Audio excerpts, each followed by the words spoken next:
Welcome to the TRACARDI presentation. Today I would like to show you what's in version 0.6.0.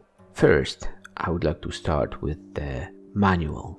If you type into your browser localhost at the port 8686 and a path manual en site, you should see a manual. Manual has a lot of information on what can you do with TRACARDI. You can start with installation, where you find information how to install TRACARDI. You can find information how to configure an HTTPS mode. You can find the information on SSL configuration.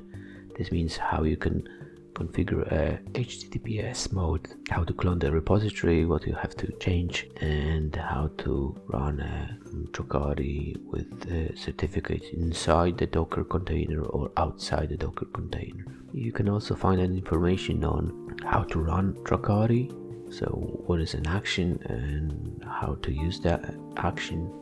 Also, this information can be found inside the application. Okay, let's go to the application. The first thing, when you run an application, you have to put some events into TRACARDI. You can do that with a page we have created. To do that, first you have to create a resource. A resource is a definition that tells TRACARDI from where it can collect information. Just to collect a test information, you can do it like this. Just type test and resource. The IP will respond with saved one, and you can just go to resources, and here is a test resource. Click on it and you can see what it actually does. You can copy and paste JavaScript, but we have all of this integrated into a test page. So you can just type tracker, and this is a test page. The test page has a set of events.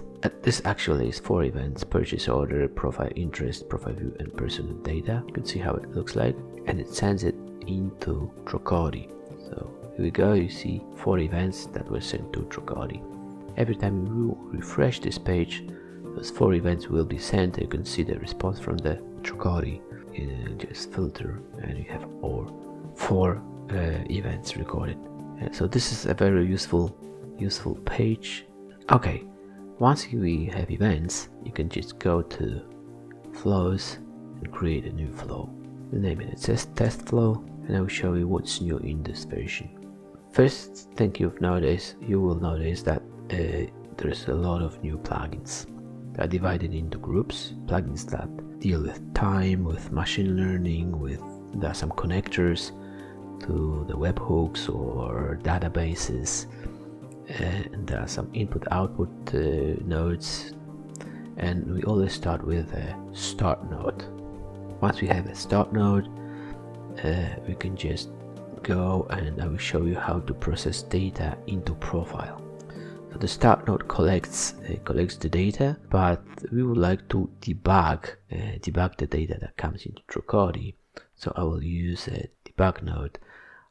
I use this filter just to find a debug node very quickly, and here we go. We have a debug node and start. I can click on debug node and it should run, but we have to configure a debug node. It's actually pre-configured, but maybe we would like to change something. So we click on the inspector, and here we go. This is a new thing in this version. We can configure most of the nodes, most of the actions with forms. This form, it will load any event type that is named page view. You can change it, of course. I will change it to some event that doesn't exist, not exists. Okay, save, and when I run it, you can see that there's an error. In a debugger, you can click on debug action, and you can see that there is no event type page view not exist. So I go back to the inspector and just remove this, and it's okay. Anything you type into the form will be translated into the JSON configuration. You also find here a documentation. This is the same documentation as in here, so you can just go and see debug payload. Here we go, and this is the same information from the documentation. It's in the system as well. Okay, now that we have the information, you can just click on debug. You can see the output of this node, and here we go. This is an event that has page view. And now I would like to copy some information from this event into profile. How to do that? Page view actually has not a lot of data, so maybe I change the event to, let's go and see, we have some personal data. We'll just expand it. Here we go, there's some personal data. I would like to copy it. So first thing, change the type of the event to the personal data. This is actually the name I gave it, so probably in your system it may have a different name, a different type. Okay, paste personal data, just run it again and see what's in the output of the debug node. Yes, here we go. We have properties and we have name and surname. I would like to copy name and surname and email into the profile. To do that, there is a data processing group and we have some nodes here, and one of the nodes we will use is copy set trait. Okay, I will connect it, double click on it and go into inspector, and I will name it copy name and surname. This is also a new thing. You can name your nodes as you want. Actually, this node has not implemented form, so we have to configure it in JSON format. How to configure this node in a JSON format? It just says that it will copy something that it's a target. So my target is in an event, and this is properties, and I would like to copy a name. I will copy into profile, copy into traits, private traits, and PAI name. I will show you the path in the profile in a minute. I'll do the same with surname, and surname. I'll go into profiles so you can see that there is a PAI section. Oh, sorry, it's a PAI section, so it's just separate. So I will just copy into this one. So this is profile PAI name and profile PAI surname. Just go into flow, double click on it. Oh, sorry, I didn't save it. It's correct now. Now let's run the flow again, and everything's okay. Now we can debug it, see the output. Then on the start, you can see that there's no information because the event is an internal state of the flow, and on copy name we also have no payload. But there is one important thing.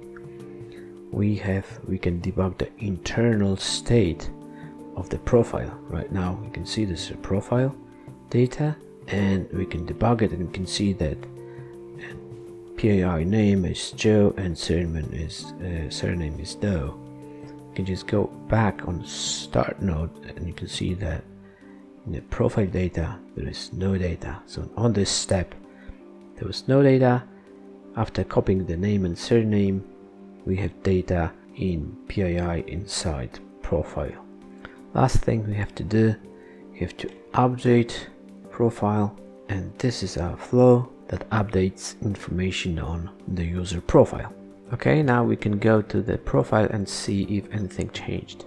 Let's go into profiles, details, and here we go, Joe Doe. We can check it on raw data, PAI Joe Doe.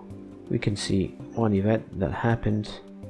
Okay, one thing that is important, you have to notice that this flow is not actually deployed, it's only a draft. You have to know that the workflow exists in two states. One is a test state and other is a production state. This workflow is working only in a test mode.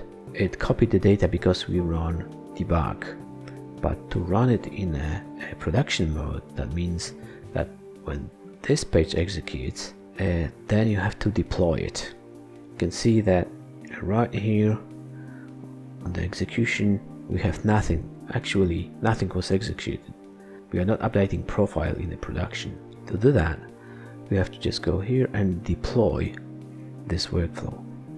Now the workflow is deployed, and we can just go here, execute it, and see we still do not have execution right in here, although the workflow is deployed. Why is that? We are lacking rules. That means rule will connect our event that comes from outside with the flow. To do that, I would just go here and say, when there is a personal data event from test resource, I would like to execute a test flow. So I will name it a test rule, and here we go. My test rule is running. Let's go and see if anything happens. Right now you can see that there was some execution when the personal data event arrived, and this actually all the information about the execution. You have a profiler, what data was copied. We can see this in here. If we go to events, you can see the last event, click at details and click flow debug. You can see what happened. Actually the same thing that when we were debugging the workflow. So you can see that Joe Doe data was copied. You can also see flow logs. You can see that everything went okay. Let's go back to the workflow, because I would like to show you how we configure some other plugins. For example, let's go and we would like to parse an URL, paste it here, and you can see that we have new forms, and this form is actually the same that we have right here. I just type profile at metadata time, but this plugin has a form, so we can use form to access the data, and those forms can be very sophisticated, like in let's go for MySQL connector, which you just could see, and that there is a resource. You can define credentials for a MySQL database, then you can select what kind of query you would like to run on this database, and then you can define where to get data that will be injected into this SQL statement, just for a prepared statement, and then you have like a connection time now. So you can just go and see all those plugins and just try to use it and see how they work. And last, there is segmentation, also the settings of the server. So those are environment variables. Another thing is that you can just go here and see running instances. What are running instances? When you run TRACARDI in a production mode, it will start a lot of workers that will consume the events that are coming to TRACARDI. So you can just diagnose if some of the workers are not working. You have just like the timestamp, and sometimes you can also see like how many requests it's processed, and you can see requests per second. And if you have any use cases you would like to see how it could be implemented in TRACARDI, just let us know in the comments. Thank you.